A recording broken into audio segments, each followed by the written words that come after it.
नमस्कार दोस्तों, आप लोग कैसे हैं। उम्मीद है कि आप लोग ठीक ही होंगे। मैं पप्पू लाल यादव, देख रहे हैं NP7 न्यूज़ भोजपुरी।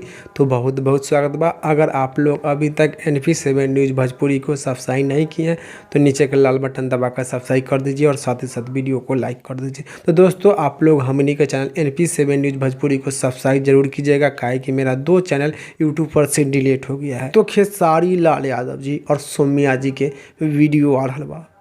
तो खेसारी लाल यादव जी और सोम्या जी के वीडियो आ रहा बा। तो खेसारी लाल यादव जी और सोम्या जी के लेकर जो कि बहुत ही गलत सलत जो कि लोग बोल रहे हैं।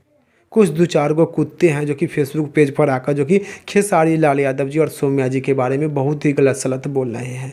तो खेसारी लाल यादव जी और सोम्या जी के जो कि वीडियो आ रहा बा, जो कि वीडियो के नाम बा हरदी लगे जान के।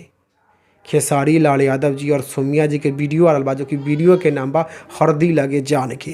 तो हरदी लगे जान के गाना के गाए हैं खेसारी लाल यादव जी और लिखे हैं अखिलेश कश्यप जी। तो खेसारी लाल यादव जी और सोम्या जी के वीडियो हरदी लगे जान के आप लोगों को 26 तारीख के अन्नपूर्णा फिल्म्स की जहाँ पर देखे के मिली।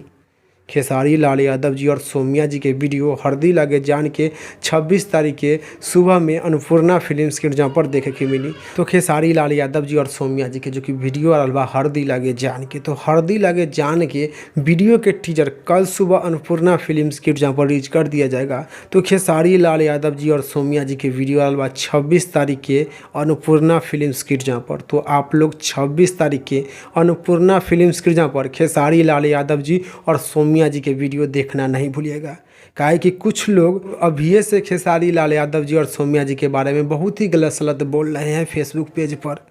तो आप लोग ध्यान में रखिएगा, 26 तारीख के सुबह में अन्नपूर्णा फिल्म्स के जहाँ पर खेसारी लाल यादव जी और सोम्या जी के वीडियो हरदी लगे जान के देखना नहीं भूलिएगा। तो आप लोग को इसी जानकारी के बारे में बतावे के रहे, तो इस जानकारी के भी बारे में का राय बा, का विचार बा, नीचे कमेंट के माध्यम से बता दीजिएगा। फिलहाल में इतने, फिर से मिलेंगे अगले वीडियो में। जय हिंद, जय भोजपुरी।